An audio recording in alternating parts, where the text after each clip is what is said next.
Las Vegas, 4 de julio de 2014. Las cámaras de seguridad captaron lo que más tarde se convertiría en los 17 minutos de metraje de vigilancia más analizados en la historia criminal de Nevada. Un joven con uniforme de hotel color burdeos empujaba un carrito de equipaje de latón a través de pasillos de mármol, apilado con maletas de lujo. Louis Vuitton, Hermès, Gucci. El tipo de equipaje que gritaba riqueza y discreción. El botones se movía con eficiencia por los pasillos de servicio que conectaban la cara pública del casino con su corazón operativo oculto. Los guardias de seguridad asentían sin interés. El personal de limpieza se apartaba automáticamente. Para todos los que lo vieron, era invisible. Solo una pieza más en la vasta maquinaria que mantenía el casino en funcionamiento. Lo que nadie sabía era que esas maletas de diseñador contenían 19.5 millones de dólares en efectivo de un cártel, recién contados y listos para ser lavados a través de operaciones de juego para grandes apostadores. Y el joven que empujaba el carrito no tenía ninguna intención de entregarlas a su destino. Antes de contarte la historia completa, solo quiero pedirte un pequeño favor. Asegúrate de suscribirte al canal. Dale al botón de me gusta y déjame saber en los comentarios. ¿Desde qué ciudad nos estás viendo? Siempre es increíble ver hasta dónde llega nuestra audiencia. Ahora, volvamos a la historia. Su nombre era Diego Álvarez y en las siguientes 24 horas ejecutaría uno de los robos más audaces en la historia criminal de Estados Unidos. Robar una fortuna a algunas de las personas más peligrosas del mundo y desaparecer sin dejar rastro. Diego no era un genio criminal ni un ladrón profesional, explica la exagente del FBI María Santos. Era solo un botones que estuvo en el lugar correcto, en el momento correcto, con el tipo de carga equivocada y la oportunidad perfecta para desaparecer. El metraje de vigilancia muestra a Diego acercándose al ascensor de servicio a las 11:47 de la noche, con su carrito cargado con lo que los registros del casino indicaban que eran las pertenencias personales del huésped VIP Ricardo Mendoza, un rico empresario de Guadalajara que se había registrado en la suite presidencial horas antes. A la mañana siguiente, Diego se habría ido, el dinero se habría ido, y el cártel de drogas más poderoso de México se estaría preguntando, ¿cómo hizo? ¿Un empleado de hotel de 27 años para hacerlos quedar como aficionados? Diego Álvarez nació el 15 de septiembre de 1987 en El Paso, Texas, en un pequeño apartamento con vistas al Río Grande. Sus padres, Carmen y Miguel Álvarez, habían cruzado la frontera legalmente 3 años antes, sin llevar nada más que esperanza y la determinación de construir una vida mejor. Miguel trabajaba en la construcción durante el auge de los casinos, mientras Carmen limpiaba casas en los barrios ricos que se extendían por el desierto como oasis de hormigón. Eran la fuerza laboral invisible que hacía funcionar a Estados Unidos. Gente trabajadora y honesta que no pedía nada más que la oportunidad de progresar. Diego creció entendiendo las reglas de la invisibilidad. En un mundo donde la documentación importaba más que el carácter, donde el acento podía determinar las oportunidades, sobrevivir significaba aprender a pasar desapercibido, a ser útil sin ser notado, a existir en los espacios que quedaban entre la atención de los demás. Tras graduarse del instituto con buenas notas, pero sin dinero para la universidad, Diego siguió los pasos de su padre hasta Las Vegas. La ciudad estaba en pleno auge en 2009, y la industria de servicios ofrecía trabajo estable para alguien dispuesto a empezar desde abajo. El Casino Mirage contrató a Diego como botones en marzo de 2009 por $8.50 la hora, más propinas. Su supervisor, Robert Kim, dijo más tarde a los investigadores que Diego fue un empleado ideal desde el primer día. Puntual, educado y con una habilidad casi sobrenatural para anticipar las necesidades de los huéspedes antes de que las expresaran. Los mejores botones se vuelven invisibles, explica Kim. Los huéspedes quieren que sus maletas se muevan y sus problemas se resuelvan, pero no quieren pensar en la persona que lo hace. Diego entendió esto instintivamente. Durante 5 años, Diego perfeccionó el arte de ser útil sin ser notado. Aprendió qué huéspedes daban buenas propinas y cuáles apenas reconocían su existencia. Descubrió los pasillos de servicio que conectaban cada parte del casino. Memorizó los horarios de los guardias de seguridad, los puntos ciegos de las cámaras y los ritmos de la vasta máquina que generaba millones a diario. Pero a pesar de su dedicación, Diego seguía atrapado en las arenas movedizas económicas que afectaban a tantos trabajadores del sector servicios en Las Vegas. Su salario por hora apenas cubría el alquiler de un pequeño estudio en un barrio peligroso. Las propinas eran impredecibles. Una noche sirviendo a grandes apostadores podía dejarle $200, mientras que un martes tranquilo podía significar menos de 30. Para 2014, la situación financiera de Diego se había vuelto desesperada. Su madre, Carmen, necesitaba medicamentos para la diabetes que costaban $400 al mes. Sus pérdidas de juego en las partidas de póker de empleados se habían acumulado hasta casi $15,000. Y lo más peligroso, había pedido prestados $8,000 a un prestamista llamado Esteban Reyes, que cobraba tasas de interés que habrían impresionado a los usureros medievales. La presión llegó a un punto crítico en junio de 2014, cuando Reyes visitó a Diego en el trabajo y le dio un mensaje simple. Consigue $12,000 para finales de julio o empieza a mirar por encima del hombro durante el resto de lo que podría ser una vida muy corta. Esa noche, mientras Diego procesaba el equipaje de unos huéspedes adinerados de México, notó algo que cambiaría su vida para siempre. Como botones senior, Diego tenía acceso al ala VIP, donde la discreción no solo se esperaba, sino que era obligatoria. Los huéspedes pagaban tarifas premium no solo por alojamientos de lujo, sino por la seguridad de que sus asuntos permanecerían completamente privados. Diego había trabajado en turnos VIP regularmente durante 3 años, transportando equipaje para multimillonarios de la tecnología y ejecutivos petroleros. Había aprendido a reconocer los patrones del dinero serio. Trajes hechos a medida, joyas discretas, la manera silenciosamente autoritaria que acompaña a la riqueza generacional. Pero en la primavera de 2014, Diego comenzó a notar huéspedes que no encajaban en el perfil habitual.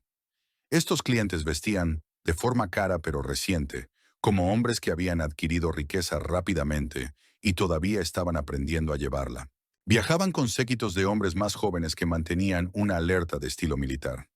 Lo más revelador era que llegaban con equipaje caro, pero se iban con maletas mucho más ligeras. Diego había desarrollado una pericia inconsciente para leer el peso del equipaje, explica el ex consultor de seguridad de casinos, David Chen. Después de 5 años moviendo maletas, podía estimar el contenido solo por cómo se sentía una maleta al levantarla. La revelación llegó una húmeda noche de martes en junio de 2014.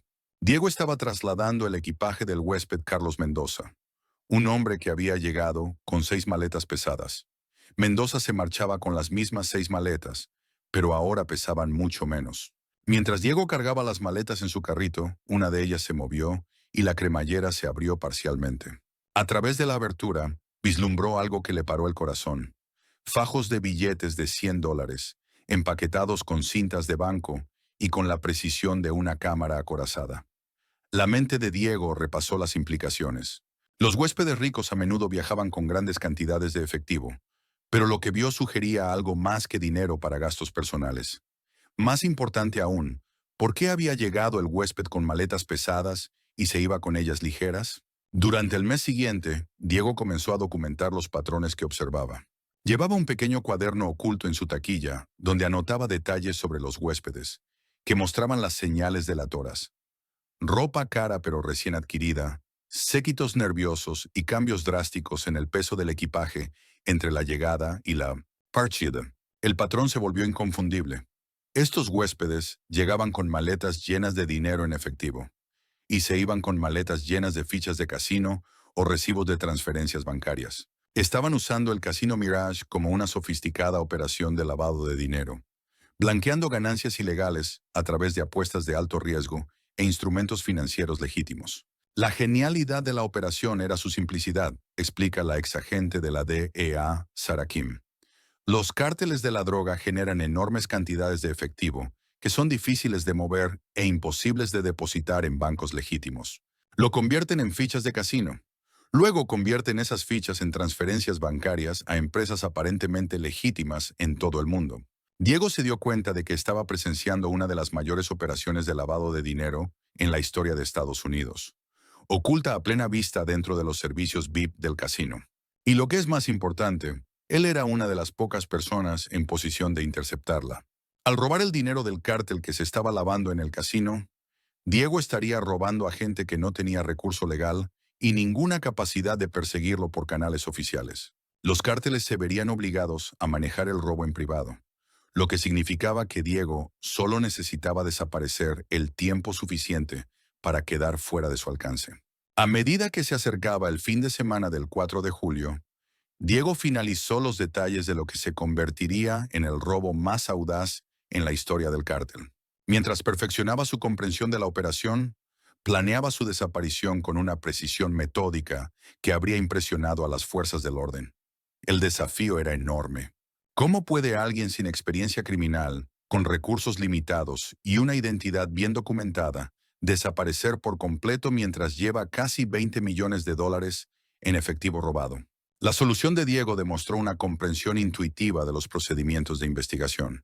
Se dio cuenta de que una desaparición exitosa requería 3 elementos: una huida limpia, un vehículo irrastreable y una nueva identidad que pudiera resistir un escrutinio casual. En abril de 2014, Diego usó su nombre real para comprar una camioneta Ford F-150 de 2007. Era fiable pero discreta, y la compró en un concesionario de autos usados de Henderson.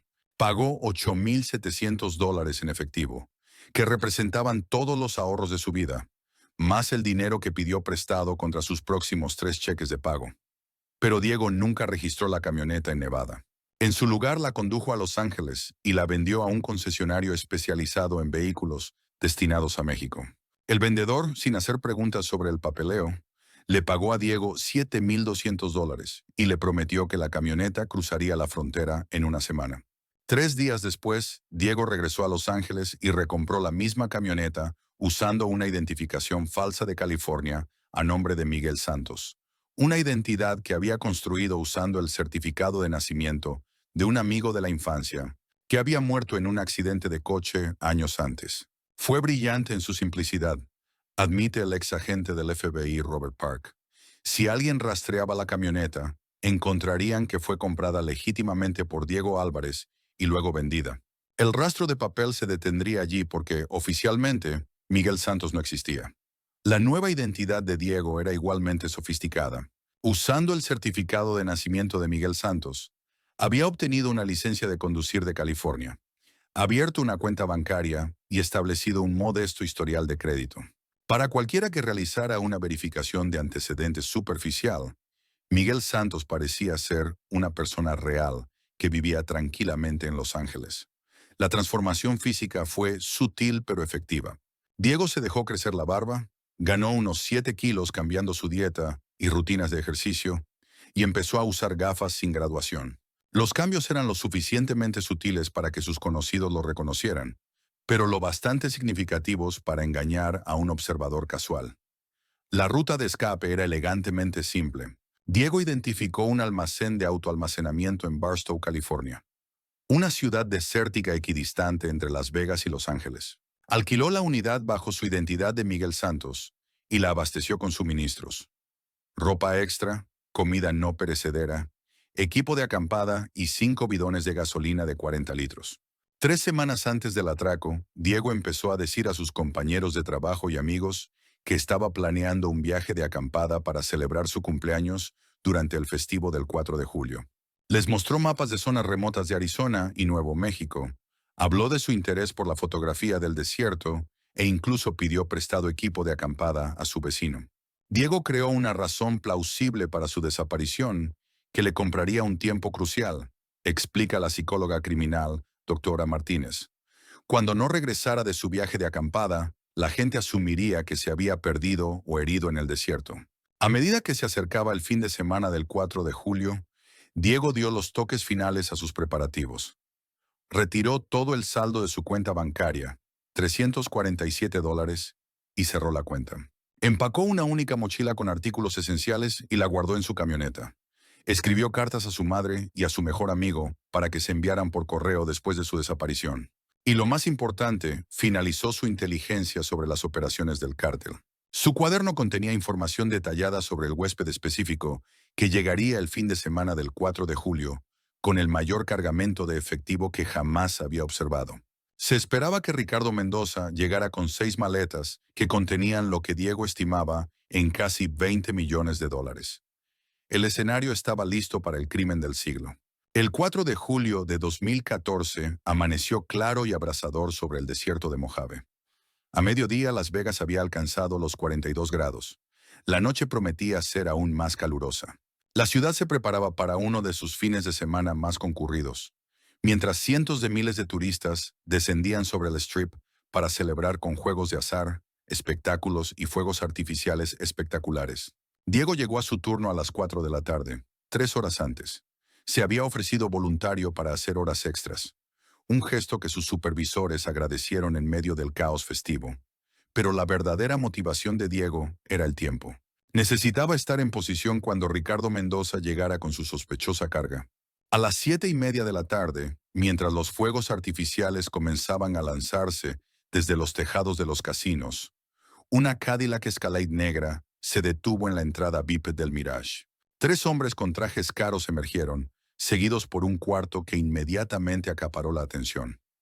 Ricardo Mendoza tenía aproximadamente 50 años, cabello plateado, y se movía con la autoridad tranquila que proviene de ejercer un poder serio.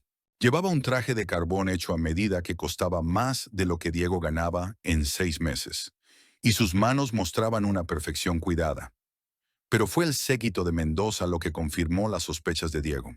Los 3 hombres más jóvenes se movían con precisión militar, escaneando constantemente el entorno y manteniendo posiciones que les daban líneas de visión claras y acceso rápido a las salidas. No eran socios de negocios. Eran profesionales de la seguridad que protegían a alguien que vivía bajo una amenaza constante. A las 8:45 de la noche llegó el equipaje. 6 maletas Hermès idénticas fueron descargadas de la Escalade por la seguridad del hotel en lugar del personal habitual. Este era un procedimiento inusual que indicaba el valor excepcional del contenido. Diego observó desde la distancia cómo las maletas eran inventariadas, fotografiadas y etiquetadas con códigos especiales de manejo VIP. Los cálculos matemáticos de Diego fueron notablemente precisos. Cada maleta contenía aproximadamente 3,2 millones de dólares en billetes usados de 100, empaquetados con precisión y sellados con cinta a prueba de manipulaciones. La carga total representaba 19,2 millones de dólares en ganancias del cártel listas para ser lavadas. A las 9:15 de la noche, Diego recibió la tarea que había estado esperando. Robert Kim se le acercó con el carrito de equipaje VIP y la tarjeta de acceso especializada necesaria para acceder al nivel del penthouse. Diego, necesito que te encargues personalmente del equipaje de Mendoza, instruyó Kim. Este es un cliente VIP de categoría 1, lo que significa discreción absoluta y servicio de guante blanco. Diego asintió profesionalmente, pero su corazón latía con fuerza. Después de meses de planificación, el momento había llegado. En aproximadamente 90 minutos, Ricardo Mendoza y sus socios estarían instalados en su suite, concentrados en el entretenimiento de la noche. Los pasillos de servicio estarían relativamente vacíos, ya que el personal se concentraría en manejar las multitudes de la festividad. A las 11:30 de la noche, mientras los fuegos artificiales explotaban en el cielo y el Strip celebraba el cumpleaños de América, Diego Álvarez comenzó a cargar 6 maletas Hermès que contenían 19,2 millones de dólares en su carrito de equipaje de latón. Tenía 17 minutos para cambiar su vida para siempre. A las 11:32 de la noche, Diego pasó su tarjeta de acceso VIP y empujó el carrito de equipaje hacia el ascensor de servicio. El sistema de seguridad del casino registró su entrada, notando el acceso autorizado y sin marcar nada inusual sobre un botones transportando equipaje VIP durante el turno de noche. Cuando las puertas del ascensor se cerraron, Diego respiró hondo y pulsó el botón del subsótano 2 en lugar del piso del penthouse. El subsótano 2 albergaba sistemas mecánicos, el garaje de empleados y los muelles de carga de servicio. Durante el fin de semana festivo, el área estaba prácticamente desierta, ya que todo el personal disponible se concentraba en gestionar las multitudes en la superficie. Diego había pasado semanas estudiando los tiempos de las patrullas de seguridad en esta área. Los guardias revisaban los subsótanos aproximadamente cada 45 minutos durante los periodos de mayor actividad, y la última patrulla había pasado a las 11:10 de la noche. Esto le daba una ventana de aproximadamente 25 minutos. El carrito se movió suavemente sobre el hormigón pulido. Diego se dirigió hacia el muelle de carga C, donde había estacionado su camioneta Ford F-150 esa misma noche. La camioneta llevaba letreros magnéticos que la identificaban como perteneciente a Desert Catering Services, una empresa ficticia que Diego había creado usando tarjetas de visita y señalización compradas en línea. A las 11:37 de la noche, Diego comenzó a transferir las 6 maletas del carrito a la camioneta. Cada maleta pesaba alrededor de 36 kilos, lo que le obligó a trabajar rápidamente a pesar del esfuerzo físico.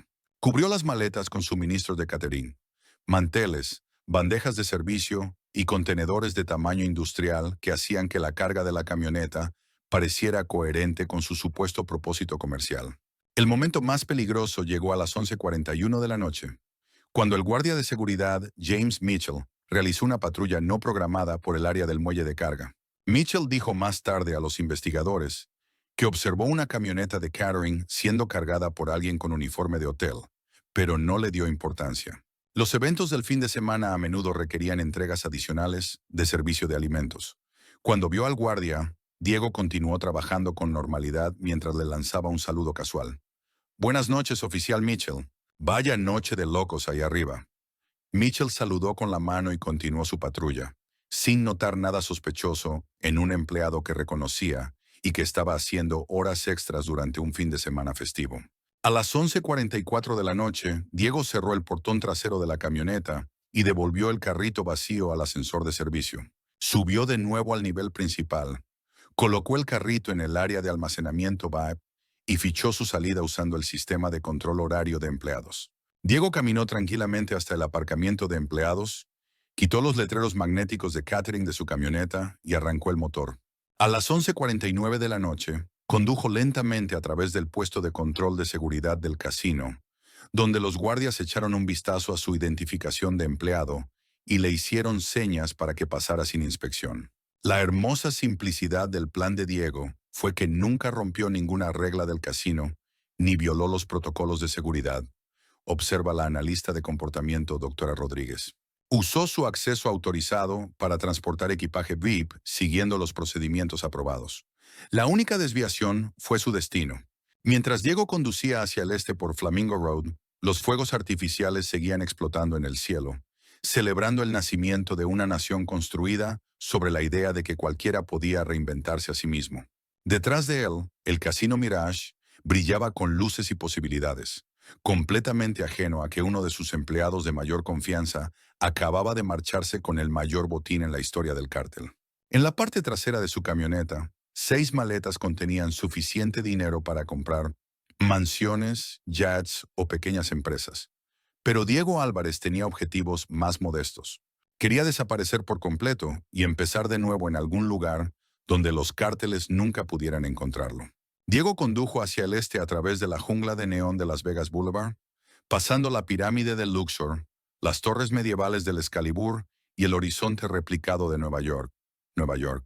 A esa hora del 4 de julio, el Strip estaba abarrotado de turistas celebrando. Pero Diego se sentía completamente aislado en la cabina de su camioneta, separado del jolgorio por el peso de su carga y la magnitud de lo que acababa de lograr. Su destino era el almacén en Barstow, California. Un viaje de 260 kilómetros a través de uno de los terrenos más desolados de Norteamérica. Diego había elegido esta ruta específicamente porque evitaba las grandes ciudades, los puestos de control fronterizos y las autopistas interestatales, donde la policía estatal concentraba sus patrullas. A las 12:30 de la mañana, Diego se detuvo en una gasolinera 24 horas en Jean, Nevada, un pequeño pueblo de juego en la frontera con California.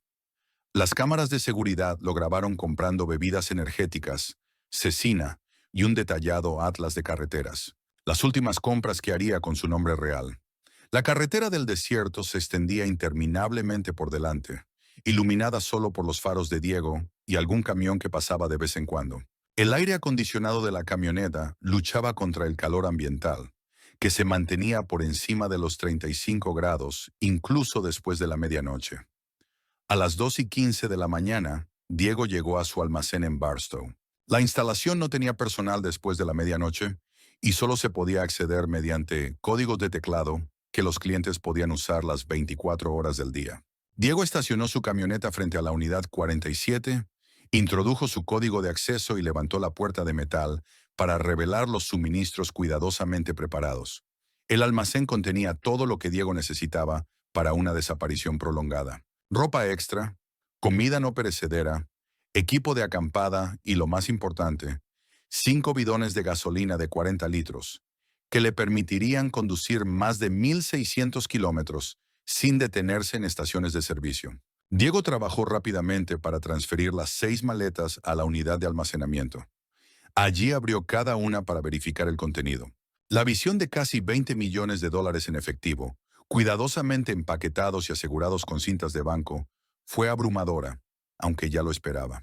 Trabajando con una linterna para no llamar la atención, Diego comenzó su transformación de Diego Álvarez a Miguel Santos. Se cambió de ropa, se aplicó un tinte temporal para oscurecer su apariencia y recuperó los documentos de identificación falsos que había preparado meses antes. Lo más importante, Diego abandonó su teléfono móvil, su cartera y toda identificación. Estos objetos fueron a una bolsa con peso que arrojaría al río Colorado durante su viaje hacia el este. A las 3:45 de la mañana, Miguel Santos comenzó a conducir hacia Arizona en una camioneta cargada con suficiente gasolina para llegar a México sin parar. Detrás de él, 6 maletas vacías y un uniforme de casino eran la única evidencia física de que Diego Álvarez había existido alguna vez. El amanecer del desierto encontró a Miguel Santos cruzando hacia Arizona, dirigiéndose hacia una nueva vida construida sobre los cimientos del robo más exitoso en la historia del cártel. La mañana del sábado 5 de julio llegó con el calor opresivo que hacía legendarios los veranos de Las Vegas. A las 8 de la mañana, la temperatura ya subía hacia lo que se convertiría en un récord de 45 grados. El Casino Mirage pasaba del caos nocturno de la festividad a la limpieza organizada de la mañana. La gerente de servicios VIP, Lisa Chen, llegó a su oficina a las 7:30 de la mañana para comenzar a procesar los procedimientos de salida de los huéspedes de alto poder adquisitivo del fin de semana. El fin de semana había sido excepcionalmente rentable. A las 8:15 de la mañana, Chen llamó a la suite presidencial ocupada por Ricardo Mendoza para confirmar su horario de salida y organizar la recogida del equipaje. Respondió uno de los socios de Mendoza, quien solicitó asistencia inmediata con los procedimientos de salida. Chen contactó con el área de almacenamiento VIP para organizar la recuperación de las 6 maletas Hermes que habían sido entregadas en la suite de Mendoza la noche anterior. Según los procedimientos estándar, el equipaje debería haber sido devuelto al almacenamiento seguro tras la noche. A las 8:22 de la mañana, el supervisor de almacenamiento VIP, Michael Torres, contactó a Chen con noticias alarmantes. Las 6 maletas etiquetadas para Ricardo Mendoza no estaban en el área de almacenamiento seguro. Una búsqueda exhaustiva de todas las ubicaciones de almacenamiento VIP no había encontrado rastro del equipaje perdido. Chen escaló inmediatamente la situación al director de seguridad del casino, Robert Park, quien autorizó una revisión de emergencia de las grabaciones de vigilancia de la noche anterior. La investigación se centró en rastrear el movimiento de las 6 maletas desde su llegada a las 8:45 de la noche hasta su ubicación esperada en el almacenamiento VIP. A las 8:45 de la mañana, la analista de seguridad Jennifer Liu comenzó a revisar los registros de vigilancia digital. El sistema del casino archivaba grabaciones de 1.247 cámaras, generando aproximadamente 30,000 horas de video diarias. A las 9:10 de la mañana, Liu hizo el descubrimiento que daría inicio a una de las mayores investigaciones de robo en la historia de Nevada. El metraje de vigilancia mostraba a Diego Álvarez cargando 6 maletas en su carrito a las 11:32 de la noche. Pero no había registro de que las entregara en la suite presidencial, ni de que las devolviera al almacenamiento VIP. Más alarmante aún, las imágenes mostraban a Diego tomando el ascensor de servicio hacia el subsótano 2 en lugar del piso del penthouse, permaneciendo allí exactamente 17 minutos y luego regresando con un carrito vacío. A las 9:25 de la mañana, Park autorizó un cierre de seguridad total del casino. Ningún empleado podía salir del edificio hasta ser interrogado, y todos los huéspedes que se marchaban estaban sujetos a procedimientos de control mejorados. Se notificó a la Junta de Control de Juegos de Nevada y agentes del FBI ya estaban en camino. Pero el problema más inmediato era Ricardo Mendoza, que esperaba en la sala de salidas VIP un equipaje que ya no existía. A las 9:30 de la mañana, Lisa Chen se acercó a Mendoza con la noticia de que su equipaje no estaba disponible temporalmente debido a un procedimiento de verificación de seguridad. Le ofreció alojamiento de cortesía para una estancia prolongada. La reacción de Mendoza fue controlada, pero inequívocamente peligrosa. Sus socios comenzaron inmediatamente a hacer llamadas telefónicas en un español rápido, y en cuestión de minutos, llegó personal de seguridad adicional. No eran empleados del hotel, eran contratistas privados cuya presencia sugería que lo que estaba en juego iba mucho más allá de un simple robo. A las 10:15 de la mañana, la agente especial del FBI, María Santos, llegó para comenzar lo que se convertiría en una de las investigaciones más complejas. Su primer informe reveló el alcance del problema. Casi 20 millones de dólares en presunto dinero del cártel habían sido robados por un empleado de confianza que se había desvanecido sin dejar rastro. La primera prioridad de la investigación era localizar a Diego Álvarez, quien no se había presentado a su turno programado y no respondía a su teléfono. Se enviaron agentes a su apartamento de Henderson mientras otros equipos comenzaban a analizar las grabaciones de vigilancia. A las 11:30 de la mañana, el equipo del FBI en el apartamento de Diego hizo un descubrimiento. El apartamento estaba completamente vacío, sin pertenencias personales, muebles ni evidencia de que alguien hubiera vivido allí recientemente. La única prueba que Diego había dejado era una nota escrita a mano pegada al espejo del baño. Siento los problemas que esto pueda causar. Por favor, díganle a mi madre que la quiero y que estoy a salvo. Mientras la investigación del FBI se expandía, Ricardo Mendoza y sus socios abandonaron discretamente el casino, llevándose con ellos cualquier esperanza de recuperar el dinero. Los cárteles se encargarían de este asunto en privado, utilizando recursos y métodos que hacían que las fuerzas del orden federales parecieran moderadas en comparación. Para el mediodía del 5 de julio de 2014, había dos búsquedas en marcha. El FBI buscaba a Diego Álvarez para acusarlo de robo, mientras que los operativos del cártel buscaban a Miguel Santos para ejecutarlo por robar su dinero. Ninguno de los dos grupos se dio cuenta de que estaban buscando a la misma persona. Miguel Santos cruzó la frontera de Texas a las 3:30 de la mañana del 7 de julio de 2014, conduciendo una camioneta Ford cubierta de polvo con matrículas de California y un equipo de acampada que encajaba perfectamente con su historia de tapadera.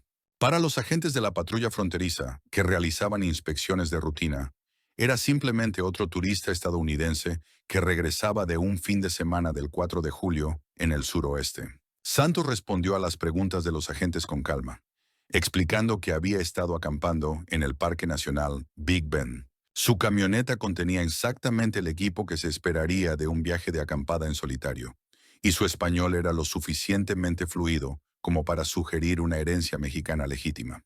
Y lo más importante, Santos no mostró ninguno de los comportamientos nerviosos que típicamente atraen la atención adicional de la seguridad fronteriza.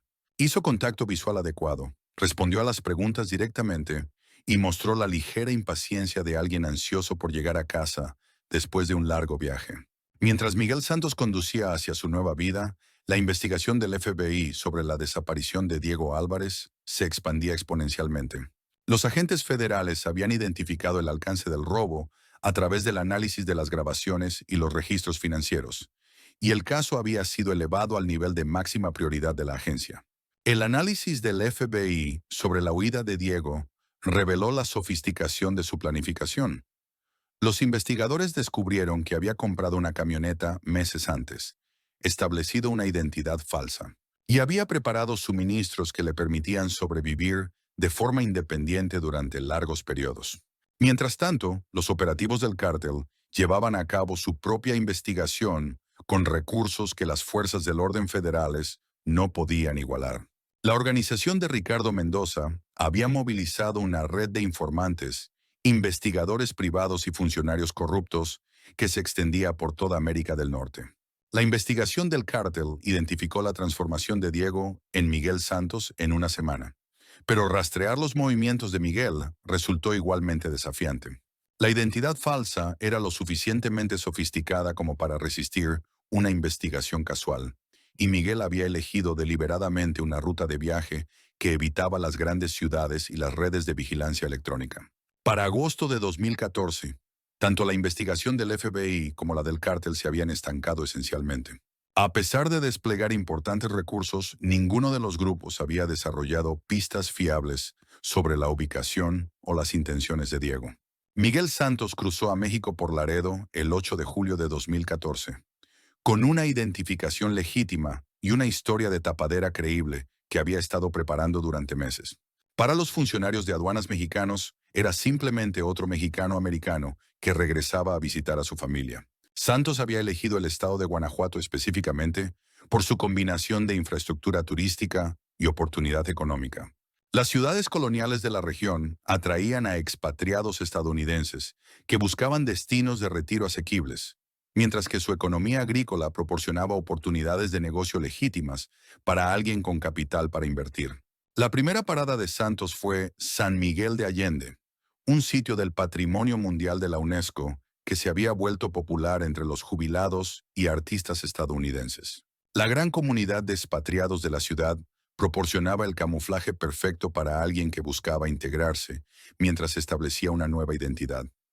Santos alquiló un modesto apartamento en el centro histórico de la ciudad y comenzó a establecer cuidadosamente su nueva identidad dentro de la comunidad local. Se inscribió en clases de español avanzado, se unió a un club de fotografía y se ofreció como voluntario en organizaciones benéficas locales, actividades que le proporcionaban conexiones sociales mientras apoyaban su historia de tapadera. Miguel se presentó como un diseñador gráfico recién divorciado de Los Ángeles, que había decidido perseguir su pasión por la fotografía y aprender sobre su herencia mexicana. Recuerda la instructora de español María Valdés. Durante los meses siguientes, Santos se integró gradualmente en la comunidad de expatriados, siendo útil sin ser memorable. Siempre estaba dispuesto a ayudar con la traducción, conocía los mejores restaurantes locales y nunca causaba problemas. Pero si se les pedía que describieran su personalidad en detalle, la gente tendría dificultades para pensar en algo distintivo. El enfoque de Santos para construir su nueva identidad demostró una sofisticada comprensión de la psicología social. En lugar de intentar permanecer completamente aislado, gradualmente se convirtió en parte de la comunidad de maneras que le proporcionaban tanto conexiones sociales como un camuflaje protector. Miguel era el vecino perfecto, explica la expatriada Jennifer Park, pero ahora que lo pienso, me doy cuenta de que nunca supe mucho sobre su verdadero pasado o su vida personal. A medida que 2014 llegaba a su fin, Miguel Santos había establecido con éxito una nueva identidad. Pero la fase más peligrosa de su plan estaba a punto de comenzar. Regresar a Estados Unidos para recuperar su fortuna y comenzar a convertirla en activos legítimos. En enero de 2015, Miguel Santos regresó a Estados Unidos con documentación mexicana y un plan de negocios cuidadosamente elaborado. Su objetivo era convertir el dinero robado en activos legítimos a través de una serie de pequeñas empresas que pudieran justificar grandes transacciones en efectivo mientras construía un historial de ingresos documentado. Santos recuperó el dinero de su almacén de Barstow y lo transportó a una propiedad rural abandonada en Nuevo México, donde podía trabajar sin vigilancia. Había identificado la ganadería como una industria donde las transacciones en efectivo siguen siendo comunes, lo que la hacía ideal para el lavado de dinero. Miguel eligió la ganadería específicamente porque es uno de los pocos negocios que quedan donde las grandes transacciones en efectivo no activan automáticamente los requisitos de declaración, explica la economista agrícola doctora Patricia Chen. Durante 18 meses, Santos convirtió sistemáticamente el dinero robado en activos comerciales legítimos. Compró ganado, instaló sistemas de riego, construyó instalaciones de almacenamiento y compró equipo agrícola. Todas las transacciones eran perfectamente legales y estaban completamente documentadas. El enfoque de Santos fue metódico y paciente. Nunca procesó más de $50,000 al mes, manteniéndolo por debajo de la mayoría de los umbrales de declaración federales. Cada transacción estaba debidamente documentada y era consistente. La operación del rancho también proporcionaba cobertura para las verdaderas actividades de Santos. Contrató a trabajadores locales que solo lo conocían como un exitoso empresario mexicano que invertía en la agricultura estadounidense. Su español fluido y su conocimiento de las técnicas ganaderas apoyaban su historia, mientras que su éxito empresarial le ganaba el respeto de la comunidad local. A mediados de 2016, Santos había convertido con éxito aproximadamente 3,2 millones de dólares del dinero robado en activos legítimos del rancho. Su operación estaba generando ganancias genuinas, proporcionando ingresos documentados que respaldaban su identidad de tapadera y le permitían mantener un estilo de vida cómodo sin llamar la atención. Pero el mayor logro de Santos fue psicológico más que financiero. Se había transformado con éxito de Diego Álvarez, el desesperado empleado de casino, a Miguel Santos, el exitoso ranchero. La transformación fue tan completa que comenzó a creer su propia historia. Esta transformación psicológica creó tanto seguridad como vulnerabilidad. El compromiso genuino de Santos con su nueva identidad lo hacía virtualmente indetectable para los investigadores que buscaban a alguien que viviera un estilo de vida criminal. Pero también lo hizo reacio a abandonar la vida que había construido, incluso cuando seguir viviendo como Miguel Santos creaba riesgos crecientes. 3 años después de la desaparición de Diego Álvarez, la especialista en ciberdelincuencia del FBI, Amanda Lew, estaba realizando una revisión rutinaria de casos sin resolver cuando notó una anomalía que se pasó por alto durante la investigación inicial. Oculto en los metadatos del sistema de vigilancia del casino, había evidencia de que alguien había accedido a los controles de las cámaras durante la noche del robo. Los sistemas de vigilancia modernos registran cada interacción, incluido el mantenimiento de rutina y los comandos del operador, explica Lew. Cuando analicé el registro digital completo, encontré evidencia de que alguien había creado deliberadamente puntos ciegos en la cobertura de las cámaras durante el periodo de tiempo crítico. El descubrimiento sugería que el robo de Diego había sido más sofisticado. En lugar de simplemente explotar las vulnerabilidades de seguridad existentes, había manipulado activamente el sistema de vigilancia para crear oportunidades para su escape. El análisis de Lew reveló que las modificaciones del sistema de vigilancia se habían implementado gradualmente durante varios meses, lo que sugería que Diego había estado planeando su robo desde al menos principios de 2014. La evidencia digital proporcionó nuevas perspectivas sobre sus capacidades técnicas y su metodología de planificación. El FBI reabrió la investigación de Diego Álvarez con recursos renovados y una metodología actualizada. La nueva evidencia sugería que Diego poseía habilidades técnicas que podrían rastrearse a través de la informática forense, lo que podría proporcionar pistas que la investigación tradicional había pasado por alto. El equipo de investigación comenzó a analizar la huella digital de Diego de los meses anteriores a su desaparición, buscando evidencia de la investigación y preparación necesarias para su sofisticado robo. Encontraron pruebas de que Diego había investigado técnicas de lavado de dinero, estudiado procedimientos de aplicación de la ley e investigado países sin tratados de extradición.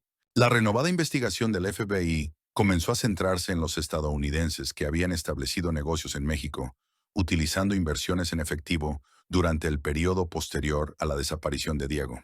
Los criterios eran lo suficientemente específicos como para generar una lista manejable de sospechosos, pero lo suficientemente amplios para capturar a alguien que usara técnicas sofisticadas de identidad falsa. La lista incluía aproximadamente 40 individuos, incluido alguien llamado Miguel Santos, que había comprado una propiedad rural en Nuevo México, utilizando transacciones en efectivo sospechosas que coincidían con el marco de tiempo de la desaparición de Diego. La convergencia de nueva tecnología, una investigación renovada y el propio éxito empresarial de Miguel estaba creando la tormenta perfecta que finalmente expondría una de las desapariciones más exitosas de la historia criminal. El 15 de marzo de 2018, agentes del FBI llegaron al rancho de Miguel Santos en Nuevo México con una orden federal y pruebas que finalmente cerrarían el caso de la desaparición de Diego Álvarez. El arresto no se produjo a través de un trabajo de detective sofisticado, sino a través de la aplicación paciente de la informática forense a un crimen que había ocurrido en una era tecnológica diferente. Cuando llamamos a la puerta de Miguel, no corrió ni se resistió, ni siquiera pareció sorprendido, recuerda la agente especial del FBI María Santos. Solo preguntó si podía terminar de alimentar a su ganado antes de que lo pusiéramos bajo custodia. El rancho que Miguel había construido con dinero robado se había convertido en una empresa comercial legítima que empleaba a 12 trabajadores locales y generaba ingresos anuales superiores a los $400,000. Su operación ganadera era considerada un modelo de agricultura sostenible y su reputación en la comunidad local era impecable. La evidencia contra Miguel era abrumadora. La informática forense lo había conectado con las modificaciones del sistema de vigilancia. El análisis financiero había rastreado sus actividades de lavado de dinero y los investigadores habían descubierto las maletas Hermes originales en su almacén abandonado. Durante el interrogatorio, Miguel Santos confesó completamente el robo y sus actividades posteriores, pero los investigadores se sorprendieron por su motivación y el uso que le dio al dinero robado. Miguel no había llevado un estilo de vida lujoso ni había malgastado el dinero en lujos personales. Había construido un negocio legítimo que empleaba a trabajadores locales, explica la agente Santos. La confesión reveló el viaje psicológico que había transformado a Diego Álvarez en Miguel Santos. El robo no había sido motivado por la codicia, sino por la desesperación. Y los años siguientes los había pasado tratando de construir algo positivo a partir de una base criminal. Miguel nos dijo que sabía que eventualmente lo atraparían, pero que quería usar el tiempo que tenía para crear algo que valiera la pena. Recuerda la agente investigadora Jennifer Park. Se había convencido a sí mismo de que robar dinero del cártel y usarlo para fines legítimos era de alguna manera justificable. Miguel Santos fue sentenciado a 15 años en una prisión federal por robo, lavado de dinero y fraude de identidad. La sentencia fue significativamente menor que la pena máxima posible, reflejando tanto su cooperación con los investigadores como las circunstancias únicas de su caso. La audiencia de sentencia de Miguel fue diferente a todo lo que había experimentado en 20 años de derecho penal, explica el abogado defensor Robert Kim. Tuvimos testigos de carácter de su comunidad rural y empleados cuyos medios de vida él había creado. Incluso agentes de la ley admitieron que estaban en conflicto sobre procesar a alguien que había usado dinero robado de manera tan constructiva. La propiedad del rancho fue confiscada como producto de la actividad criminal, pero en lugar de ser vendida en una subasta, fue transferida a una organización sin fines de lucro que continúa el programa de agricultura sostenible de Miguel, empleando a los mismos trabajadores locales que él había contratado. Si te ha gustado esta historia, asegúrate de darle me gusta al video, suscribirte al canal y activar las notificaciones para que no te pierdas la próxima.